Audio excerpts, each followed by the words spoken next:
আসসালামু আলাইকুম। সবাইকে জানাই পবিত্র ঈদ উল ফিতরের শুভেচ্ছা ও অভিনন্দন। ঈদ মোবারক। ঈদ মানে আনন্দ, ঈদ মানে খুশি। প্রতি ১ মাস সিয়াম সাধনার পরে আসছে ঈদ। তো ঈদের দিনে আমাদের কাজ কী এবং কি আমরা কীভাবে ঈদকে উদযাপন করি সেই বিষয়গুলি আজকে আপনাদের সামনে তুলে ধরবো। তো এখন রাত অলরেডি ৫টার মতো বাজে, আমি ফজরের আজান এখনও হয় নাই। অলরেডি কার্যক্রম শুরু হয়ে গেছে। আমার সহযোগী যেই ভাই, এই ভাই কাজ শুরু করছে মনে হয় আরও ১-১.৫ ঘন্টা আগে। অলরেডি প্রায় গরুকে খাওয়ানো শেষ, মানে দানাদার খাবার দেওয়া শেষ। তো দানাদার খাবারও খাওয়ানো শেষ করে আমরা গরু ঘর পরিষ্কার করার কাজ চলতেছে। আমি আনুষঙ্গিক যে কাজগুলি আছে এই কাজগুলি শেষ করতেছি। আজকে অনেকটাই তাড়াতাড়ি কাজ শুরু করা, প্রতিনিয়ত আমরা কাজ শুরু করি সকালে 6:30 7টার দিকে। তো আজকে তাড়াতাড়ি শেষ করার একটাই কারণ, ঈদের নামাজে উপস্থিত থাকতে হবে। ঈদের নামাজ সকাল 8টায়। তো 8টার আগে আমাদের আনুষঙ্গিক যত ধরনের কাজ আছে, যে কাজগুলি আমরা 11টা 11:30 পর্যন্ত করি, ওই কাজগুলি ইনশাল্লাহ 8টার মধ্যেই কমপ্লিট করার চেষ্টা করব। 8টার মধ্যে কমপ্লিট করে তারপরে ঈদের নামাজে যাব ইনশাল্লাহ। তো আমি এখন দুধ দহন করতেছি। আমার সহযোগী যে ভাই, ওই ভাই গরু গোসল করাইতেছে। মানে এই সাইড পরিষ্কার করানো শেষ, এই সাইডে দুধ দহন করতেছি এখন। আর কি সকালে আমাদের কিছু দুধের অর্ডার আছে যেগুলি সকালবেলা পৌঁছাইতে হবে। আমরা যেহেতু বাসা বাড়িতে দুধ দিই আর কি, কিছু কিছু আর কি সকালে পৌঁছাইতে হবে, যেই কারণে দেখা গেছে একদম তাড়াতাড়ি দুধ দহন করার কাজ চলতেছে। দুধ দহন করার কাজ শেষ করে আমি গরুকে ঘাস দিলাম। ঘাস দিয়ে আর কি আজকে সকালের মতো কাজ শেষ। গরু গোসল করানো, দানাদার খাবার দেওয়া, দুধ দহন করে এবং ঘাস দেওয়ার মাধ্যমে আর কি সকালের কাজ শেষ করা। তারপরে নামাজের জন্য প্রস্তুতি নেওয়া, গোসল করে নামাজে যাওয়ার জন্য প্রিপারেশন নিতেছি। নামাজে যাবো ইনশাল্লাহ। ঈদের দিনে নামাজের আগে যেহেতু মিষ্টি মুখ করে যাওয়া সুন্নাত, এই জন্য হালকা পাতলা কিছু মিষ্টি জাতীয় কিছু খাওয়া দাওয়া শেষ করে আমরা চলে যাব মসজিদে। অলরেডি চলে আসছি মসজিদে।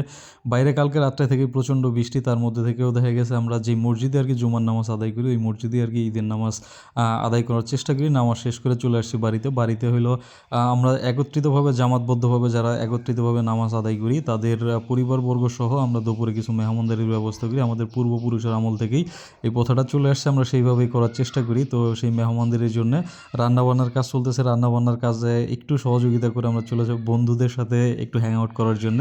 তো বন্ধুদের সাথে একটু সময় কাটানো শেষ করে তাদের সাথে একটু আড্ডা দিয়ে তারপর আবার চলে আসবো বাড়িতে। বাড়িতে আসার পরে যেই মেহমানদারির কাজ চলতেছিল সেইগুলির আবার প্রসেসিং, খাবার দাবারের দুপুর টাইম হয়ে গেছে, খাবার দাবারের জন্য প্রিপারেশন নেওয়া। কারণ এরপরে আবার আমাদের খামারের কাজ আছে, খামারের কাজে ব্যস্ত থাকতে হবে। অলরেডি খাবার দাবারের আয়োজন শেষ করে চলে আসছি আবার খামারে। দেখা গেছে আমরা যেহেতু খামারের কাজটা আমাদের প্রধান প্রায়োরিটি দিতে হবে।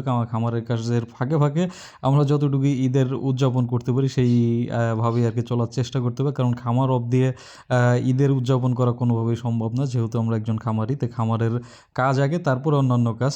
তো আলহামদুলিল্লাহ দেখা গেছে তারপরে যতটুকু সুযোগ পাই, আল্লাহ যতটুকু ঈদ উদযাপন করার সুযোগ দিয়েছে আলহামদুলিল্লাহ। খামারে আসার পরে প্রথম কাজ হলো ঘরের যে গোবরগুলি হয়েছে ওই গোবরগুলি সরিয়ে নেওয়া। আমার যেহেতু বায়োগ্যাস প্লান্ট আছে, ওই বায়োগ্যাস প্লান্টে গোবরগুলি দেওয়া হইতেছে।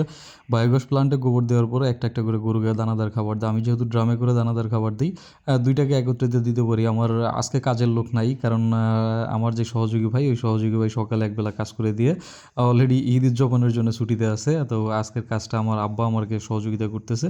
দুইজনে মিলে আস্তে আস্তে আর কি দানাদার খাবারগুলি দিতেছি। দানাদার খাবার দেওয়া শেষ করে তারপরে ঘাস আনার, যেহেতু আমরা ঘাসগুলি গতকালকে কাইটে রাখছিলাম, কারণ চাঁদের দিন সকালবেলা আমরা 2 দিনের ঘাস একত্রে কাইটে রাখছিলাম। আজকে ঘাস কাটার কোনো ঝামেলা নেই। আমার ব্যবসাটা এমন একটা ব্যবসা, যে ব্যবসায় দেখা গেছে বন্ধ রাখার কোনো সুযোগই নেই। কারণ অন্য প্রত্যেকটা ব্যবসায়ী ঈদ উপলক্ষে দেখা গেছে বন্ধ হয়ে গেছে, দেখা গেছে কিছুদিনের জন্য বন্ধ থাকবে। কিন্তু আমাদের খামার ব্যবসাটা দেখা গেছে প্রতিনিয়ত এই কাজের সাথে সম্পৃক্ততা থাকতে হবে।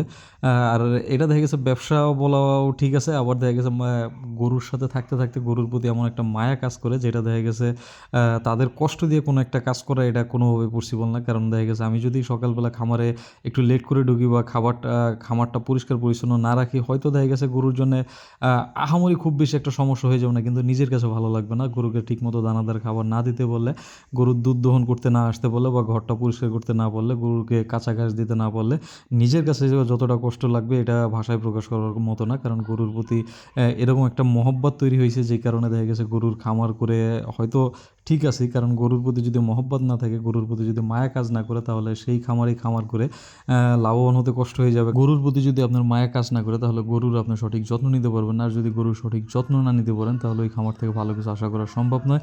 তাই প্রত্যেকটা খামারের জন্য একটাই মেসেজ, যে আপনি যদি খামার করতে চান, তাহলে ঈদ হোক আর যে কোনো উৎসব হোক, যদি সর্বস্ব ত্যাগ করে দেখা গেছে গরুর জন্য বা খামারের সময় দিতে পারেন, তাহলে খামার আপনার জন্য। দিনটা শুরু হয়েছে খামারের কাজ দিয়ে এবং দিনটা শেষ হয়েছে খামারের কাজের মাধ্যমেই।